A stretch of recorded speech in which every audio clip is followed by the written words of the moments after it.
जय हिंद दोस्तों, मैं इकबाल खान। आप देख रहे हैं मेरा यूट्यूब चैनल ज्ञान एकेडमी।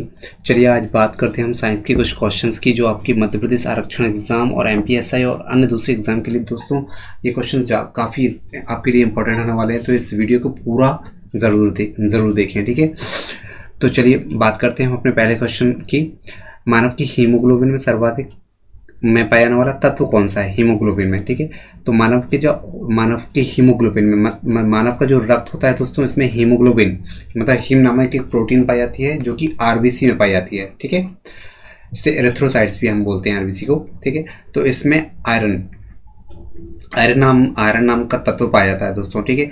अगर हम बात करें आयरन, तो सबसे ज़्यादा जो आयरन होता है हमें पालक से प्राप्त होता है, ठीक है। तो दोस्तों पालक का सेवन सबसे ज़्यादा हमें करना चाहिए, ठीक है। और नेक्स्ट दूसरा क्वेश्चन दोस्तों बनता है कैल्शियम और फॉस्फेट से। कैल्शियम और फॉस्फेट जो होता है हड्डियों के लिए काफ़ी लाभदायक होता है, ठीक है। तो इसको भी याद रखें, ठीक है। और अगर ये मैग्नीशियम की बात करें दोस्तों, मैग्नीशियम जो है पौधों में, ठीक है, सर्वाधिक पाया जाता है, ठीक। नेक्स्ट हमारा ब्रह्मांड में सर्वाधिक मात्रा में पाया जाने वाला तत्व कौन सा है। ब्रह्मांड में सर्वाधिक मात्रा में पाया जाने वाला तत्व कौन सा है दोस्तों। तो ब्रह्मांड में सबसे ज़्यादा हाइड्रोजन पाया जाता है, ठीक है। क्यों पाया जाता है? क्योंकि यह सबसे हल्का होता है, हल्का होने के कारण ये पूरे ब्रह्मांड में पाया जाता है, ठीक है, और सबसे ज़्यादा पाया जाता है। और यह आवर्त सारणी का पहला तत्व है, ठीक। अगर हम ऑक्सीजन की बात करें दोस्तों, तो मानव शरीर में सर्वाधिक मात्रा में पाया जाने वाला जो तत्व है वह कौन सा है? ऑक्सीजन है। नाइट्रोजन की बात करें तो वायुमंडल में सर्वाधिक मात्रा में पाया जाने वाला जो तत्व है वह नाइट्रोजन है, ठीक। तो इन तीनों फैक्ट्स को याद रखें। नेक्स्ट क्वेश्चन हमारा मरकरी पाया जाता है। मरकरी को हम पारा भी कहते हैं, ठीक है। और पारा जो होता है वो द्रवित अवस्था में पाया जाता है, ठीक है। आपने देखा होगा मरकरी का जो प्रयोग है वो थर्मामीटर में किया जाता है, थर्मामीटर में बुखार के मापन में किया जाता है। डॉक्टरों के पास आपने देखा होगा, ठीक है। नेक्स्ट क्वेश्चन हमारा बारूद है एक क्या। बारूद क्या है? तो बारूद जो है एक मिश्रण है दोस्तों, ठीक है, क्योंकि इसमें पदार्थों की अनिश्चित मात्रा होती है, ठीक है। उसी प्रकार से अगर हम रेत की बात करें, रेत भी एक मिश्रण है, सीमेंट भी एक मिश्रण है, ठीक है, और वायु भी एक मिश्रण है, ठीक है। अगर हम यौगिक की बात करें तो यौगिक में निश्चित मात्रा में तत्वों का समावेशन होता है, जैसे जल, ठीक है। इसमें हाइड्रोजन के 2 परमाणु और ऑक्सीजन का 1 परमाणु होता है, ठीक है, NH3, ठीक है, इत्यादि। तो आप समझ सकते होंगे कैसे हमें यौगिक को देखना है, ठीक है। नेक्स्ट क्वेश्चन है कौन सा पदार्थ प्रकृति में तीनों अवस्थाओं में पाया जाता है। तो इसका राइट आंसर हो जाएगा जल। जल जो है द्रव, ठोस, गैस तीनों अवस्थाओं में पाया जाता है, ठीक।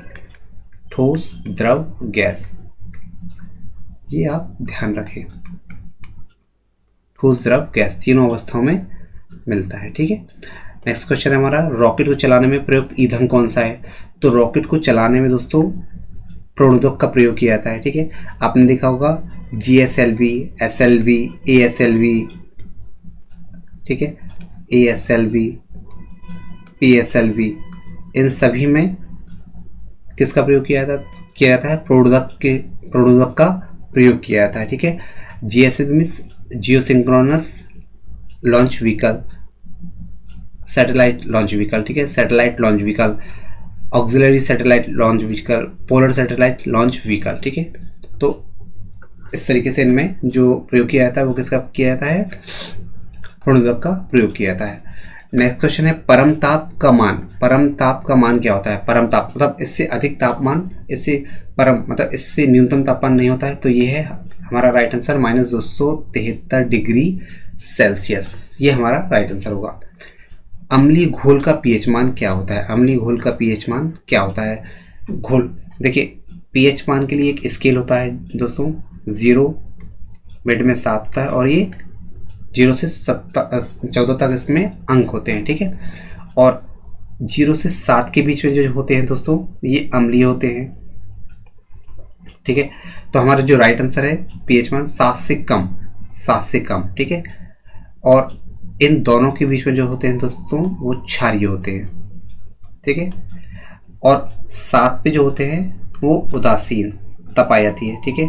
जैसे फॉर एग्जांपल की बात करें, जल, शुद्ध जल जो होता है वो उदासीन होता है, जिसका पीएच मान कितना होगा 7 होगा। ठीक है, अगर हम ब्लड की बात करें तो ब्लड का पीएच मान 7.4 होगा। ठीक है, दूध की बात करें तो 6.4 होगा।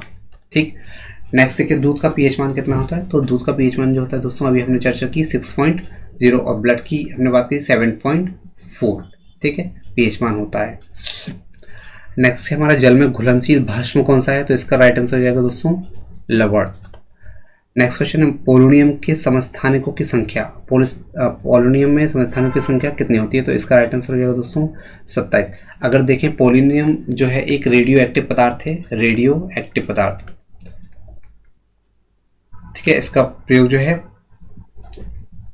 रिएक्टर में किया जाता है, किसके लिए, परमाणु बम बनाने के लिए या फिर बिजली को बनाने के लिए। ठीक है, और अगर हम बात करें तो जो पोलोनियम है उसमें सर्वाधिक समस्थानिकों की संख्या होती है, जो कितनी है 27। नेक्स्ट क्वेश्चन है हमारा हाइड्रोजन के समस्थानिकों की संख्या कितनी होती है, तो इसका राइट आंसर होगा दोस्तों 3 समस्थानिक कौन कौन से होते हैं, 1H1, 1H2 और 1H3। ठीक है, इसे हम ट्रिटियम भी बोलते हैं, ट्रिटियम। ठीक है, जो एक रेडियोधर्मी पदार्थ होता है। ठीक है, और इसको हम ड्यूटीरियम भी बोलते हैं, ड्यूटीरियम, D2O, इसे भारी जल वो बोलते हैं। ठीक है, और इसका प्रयोग जो होता है वो रिएक्टर में मंदक के तौर पर किया जाता है। ठीक है, नेक्स्ट क्वेश्चन है सबसे हल्का तत्व कौन सा है दोस्तों, तो सबसे हल्के तत्व की अगर हम बात करें तो अभी हमने चर्चा की थी ब्रह्मांड में सबसे ज़्यादा मात्रा में पाया जाने वाला तत्व हाइड्रोजन है, जो कि सबसे हल्का होता है। ठीक है, और अगर हम सूर्य में देखें तो सूर्य में हाइड्रोजन और हीलियम की मात्रा सर्वाधिक होती है। ठीक है, और इसी कारण से उसमें जो हीलियम मिलके हाइड्रोजन का निर्माण करते हैं और ऊर्जा का उत्पन्न करते हैं। ठीक है, लिथियम हम देखें तो रिचार्जेबल जो बैटरी होती हैं, रिचार्जेबल बैटरी में दोस्तों लिथियम का प्रयोग किया जाता है, और हाल ही में अभी जम्मू कश्मीर में इसके सबसे ज़्यादा भंडार मिले होते हैं भारत में। ठीक है, हीलियम की बात करें दोस्तों तो हीलियम का जो प्रयोग है होता है वो ऑक्सीजन के साथ किया जाता है। जब हम पानी की गहराई में जाते हैं तो सांस लेने के लिए किया जाता है। ठीक है, दूसरा प्रयोग जो है उसका गुब्बारे में होता है दोस्तों। ठीक है, और यह दूसरा आवर्त सारणी का दूसरा तत्व जो होता है जो हाइड्रोजन से हल्का होता है। ठीक, हाइड्रोजन से कम हल्का होता है, सेकंड नंबर का। ठीक है, सोडियम देखें दोस्तों, सोडियम जो होता है वो कैरोसिन में रखा जाता है। ठीक है, कैरोसिन में रखा जाता है, उसे चाकू से भी हम काट सकते हैं। ठीक है, नेक्स्ट क्वेश्चन है किस वैज्ञानिकों ने आवर्त सारणी का निर्माण किया, तो इसका राइट आंसर हो जाएगा मेंडलीव। अगर आधुनिक सारणी की बात की जाए तो मोसले इसका राइट आंसर होगा, आधुनिक सारणी। ठीक है, अगर रदरफोर्ड की बात की जाए दोस्तों तो नाइट्रोजन के आविष्कारक, नाभिक के आविष्कारक, खोजकर्ता।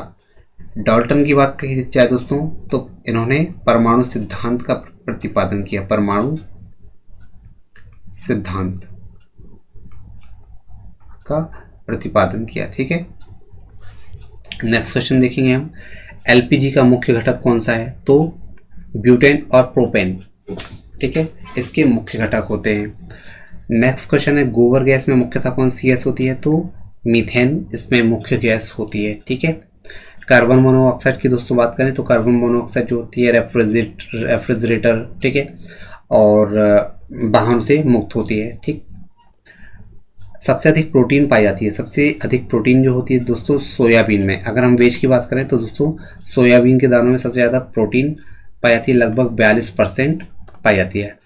मानव की जो बाल और नाखून में कौन सा प्रोटीन पाया जाता है, तो क्रेटिन नामक प्रोटीन पाया जाता है। दूध का दही में परिवर्तन किसके द्वारा होता है, तो इसका राइट आंसर हो जाएगा दोस्तों बैक्टीरिया, लैक्टोपेज। ठीक है, लंबे समय की कसरत का मुख्य ईंधन कौन सा है, अगर हम लंबे समय मेहनत लगातार कर रहे हैं तो हमें कार्बोहाइड्रेट की अत्यधिक आवश्यकता होती है दोस्तों, जो हम शरीर से जो भोजन के द्वारा हम इसकी आपूर्ति कर लेते हैं। ठीक है दोस्तों, ये आपके 20 क्वेश्चंस थे। अगर आपको ये क्वेश्चंस पसंद आए तो प्लीज़ इस वीडियो को शेयर, लाइक, सब्सक्राइब ज़रूर करें। ठीक है, ताकि मुझे मोटिवेट मिलता रहे और मैं आपके लिए तरह तरह के वीडियो बनाता हूँ। ठीक है, और यदि आप कुछ खास टॉपिक पर चाहते हैं तो दोस्तों इसको कमेंट बॉक्स में लिखें कि आप किस टॉपिक पर वीडियो चाहते हैं, तो उस टॉपिक पर मैं आपके लिए वीडियो ला सकूँ। ठीक है, नेक्स्ट वीडियो तक दोस्तों अलविदा, धन्यवाद।